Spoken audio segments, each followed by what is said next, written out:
তো ভিডিওতে আমরা সপ্তম শ্রেণী দ্বিতীয় পর্যায়ক্রমিক মূল্যায়নের পরিবেশ ও বিজ্ঞানী 16 নম্বর স্কুলের প্রশ্ন উত্তরগুলো দেখব। একের আই বলেছে ফিউজ তারের কাজ কি? ফিউজ তার বৈদ্যুতিক সার্কিটের নিরাপত্তা দেয়। দুয়ে দিয়েছে মস্তিষ্ক তরঙ্গ কি প্রকৃতির? মস্তিষ্ক তরঙ্গ তড়িতীয় প্রকৃতির।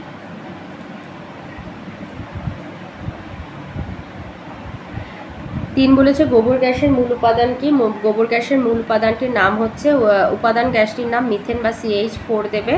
চারে দিয়েছে একটি আলোকরশ্মি সমতল দর্পণে লম্বভাবে আপতিত হলে আপাতন কোণ আর প্রতিফলন কোণের সমষ্টি 0 ডিগ্রি হয়।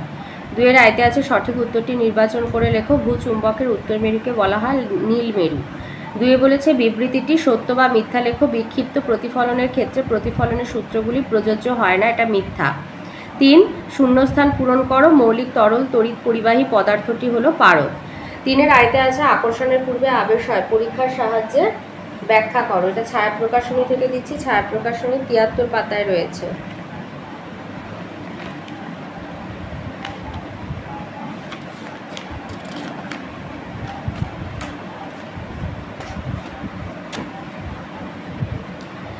আকর্ষণের পূর্বে আবেশ হয় উক্তিটি ব্যাখ্যা করো। তো উপকরণ হচ্ছে দুটো লোহার পেরেক আর একটা দণ্ডচুম্বক। এবার পরীক্ষা 1 নম্বর, লোহার পেরেক দুটো কাছাকাছি আনা হলো, দেখা গেল পেরেক দুটোর মধ্যে কোনো আকর্ষণ বা বিকর্ষণ হলো না। এ থেকে মন্তব্য কি? চৌম্বক পদার্থগুলি নিজেদের মধ্যে কোনো চৌম্বক বল কাজ করে না। দুই হচ্ছে দণ্ডচুম্বকটি যে কোনো মেরুর নিচে একটা পেরেক স্পর্শ করে ছেড়ে দেওয়া হলো, পেরেকটা দণ্ডচুম্বকের সঙ্গে আটকে ঝুলতে থাকে। মন্তব্য হচ্ছে চৌম্বক পদার্থকে আকর্ষণ করে। তিন হচ্ছে এই অবস্থায় দ্বিতীয় পেরেকটিকে প্রথম পেরেকটার মুক্ত প্রান্তে স্পর্শ করে ছেড়ে দেওয়া হলো, দ্বিতীয় পেরেকটা প্রথম পেরেকটার প্রান্তে স্পর্শ করে ঝুলতে থাকে। মন্তব্য চুম্বকের উপস্থিতিতে লোহার পেরেকটাতে দ্বিতীয় পেরেকটাকে আকর্ষণ করছে, প্রথম লোহার পেরেকটা দ্বিতীয় লোহার পেরেকটাকে আকর্ষণ করে। চার হচ্ছে এই অবস্থায় প্রথম পেরেকটিকে ধরে রেখে চুম্বকটিকে সাবধানে সরিয়ে নেওয়া হলো। পর্যবেক্ষণ চুম্বকটি সরিয়ে নেওয়ার সঙ্গে সঙ্গে দ্বিতীয় পেরেকটি প্রথম পেরেক থেকে খসে পড়ল। তাহলে মন্তব্য হচ্ছে দণ্ডচুম্বকটি সরিয়ে নেওয়ার সঙ্গে সঙ্গে প্রথম পেরেকটির আকর্ষণ ক্ষমতা চলে যায়। তাহলে এ থেকে আমরা কি মন্তব্য করতে পারি? তাহলে সিদ্ধান্ত কি আমরা নেব? সিদ্ধান্ত নেব যে চৌম্বক পদার্থে নিজের কোনো চৌম্বক ধর্ম নেই, কিন্তু চুম্বকের প্রভাবে একটা চৌম্বক পদার্থ সাময়িকভাবে চুম্বকে পরিণত হয়। চুম্বকের প্রভাবে কোনো চৌম্বক পদার্থের সাময়িকভাবে চুম্বকে পরিণত হওয়ার এই ঘটনাকে চৌম্বক আবেশ বলে। চৌম্বক আবেশ হলে তবেই চৌম্বক পদার্থটি অন্য একটি চৌম্বক পদার্থকে আকর্ষণ করে, এই জন্য বলা হয় আকর্ষণের পূর্বে আবেশ হয়।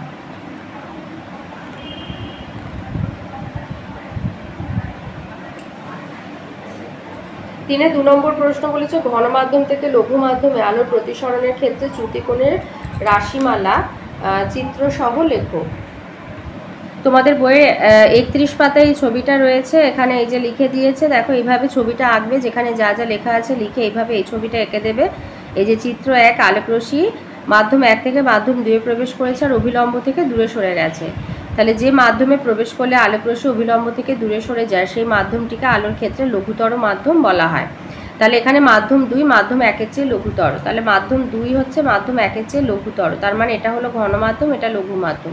ঘন মাধ্যম থেকে লঘু মাধ্যমের ছবি চেয়েছে, তাহলে এই ছবিটা দিয়ে দেবে আর তার সাথে এই লেখাটা লিখে দেবে, আর এখানে যা যা লেখা আছে সেটাও লিখে দেবে ছবিগুলোর সাথে, যেটা মানে এই যে আপাতন কোণ, আপতিত রশ্মি, প্রতিসৃত রশ্মি, এটা প্রতিসরণ করে, এটা অভিলম্ব, মাধ্যম দুটির বিভেদ তল, ABCD যা নাম দেওয়া আছে সব দিয়ে দেবে। তিনে দিয়েছে তড়িৎ যন্ত্রাদি চিহ্নিত করে একটি বদ্ধ বর্তনীর চিত্র অঙ্কন করো। এটা ছায়া প্রকাশনী থেকে দিচ্ছি, ছায়া প্রকাশনীর 78 পৃষ্ঠায় রয়েছে। বলেছে একটা বদ্ধ বর্তনীর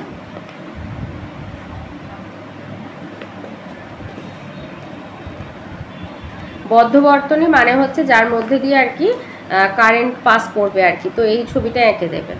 এটা হচ্ছে 3 সেলের ব্যাটারি, দুটো বাল্ব, এটা হচ্ছে সুইচ অন অবস্থায়, মানেই হলো বদ্ধ বর্তনী, কারেন্ট যাতায়াত করবে আর কি।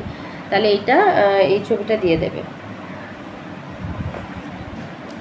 চারে দিয়েছে বায়ুকল থেকে কোন ধরনের শক্তি পাওয়া যায়? তড়িৎ শক্তি পাওয়া যায়। কোন শক্তি রূপান্তরের এই শক্তি পাওয়া যায়? বায়ু শক্তি থেকে। বায়ু শক্তি রূপান্তরের মাধ্যমেই তড়িৎ শক্তি পাওয়া যায়। এবারে আসি লাইফ সায়েন্সের প্রশ্নের উত্তরে। 1-এর আইতে বলেছে আলুর চোখ, প্রকৃতপক্ষে আলুর কাক্ষিক মুকুল। 2 দিয়েছে লেবু গাছের পাতা বলেছে লেবু গাছের পাতা হলো সরল পত্র, এক ফলক যৌগিক, দ্বিফলক যৌগিক পত্র না ত্রিফলক যৌগিক পত্র? আচ্ছা, লেবু গাছের পাতা এক ফলক যৌগিক পত্র করবে। তিনি বলেছে অ্যান্টিবায়োটিক ব্যবহারের ফলে ব্যাকটেরিয়া কোষপ্রাচীর সঠিকভাবে গঠিত হতে পারে না। এই সময় কোষের ভিতর ও বাইরে কোন চাপের পার্থক্য দেখা যায়? অভিস্রবণ চাপ। 4 বলেছে আপেলের ভোজ্য অংশটি হলো পুষ্পাক্ষ। 2 শূন্যস্থানে আসে আয়তে দিয়েছে কচুরিপানার খর্বধাবক হলো একটি রূপান্তরিত অর্ধবায়বীয় কাণ্ড।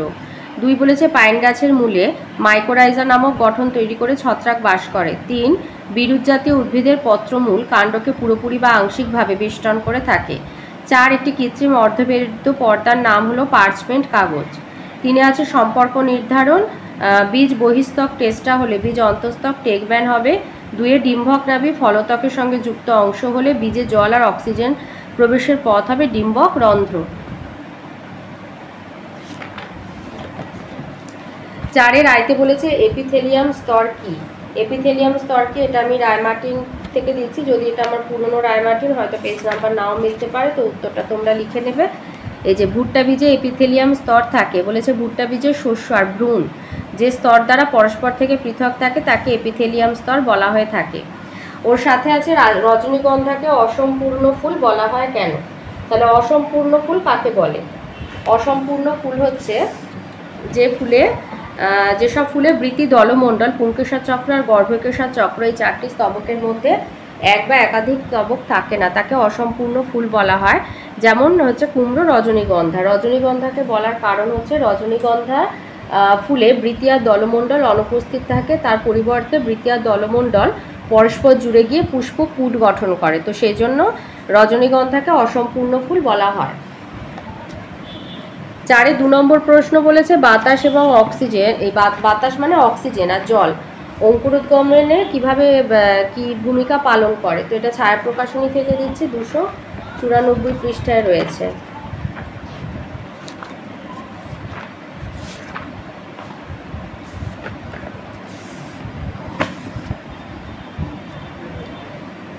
বীজের অঙ্কুরোদ্গমের জন্য প্রয়োজনীয় শর্ত হচ্ছে উষ্ণতা, পরিমিত জল আর বায়ু বা অক্সিজেন। তো আমাদের এখানে জল এবং বাতাস আর জলের কথাটা বলেছে, তাহলে জল লিখবে যে বীজের অঙ্কুরোদ্গমনে জল বা উপযুক্ত আর্দ্রতা অপরিহার্য, কারণ জল শক্ত বীজত্বককে নরম করে তোলে বলে তাকে ভেদ করে ভ্রূণ সহজেই বেরিয়ে আসতে পারে। আর 2 হচ্ছে বায়ু বা অক্সিজেন। অঙ্কুরোদ্গমের সময় শিশু উদ্ভিদের বিপাকীয় কার্যগুলি অত্যন্ত দ্রুত হারে চলতে থাকে এবং সেই জন্য প্রচুর পরিমাণে অক্সিজেনের দরকার হয়। তো এই ছিল আজকের আমাদের সপ্তম শ্রেণী দ্বিতীয় পর্যায়ক্রমিক মূল্যায়নের পরিবেশ ও বিজ্ঞানের 16 নম্বর স্কুলের প্রশ্নের উত্তরগুলো।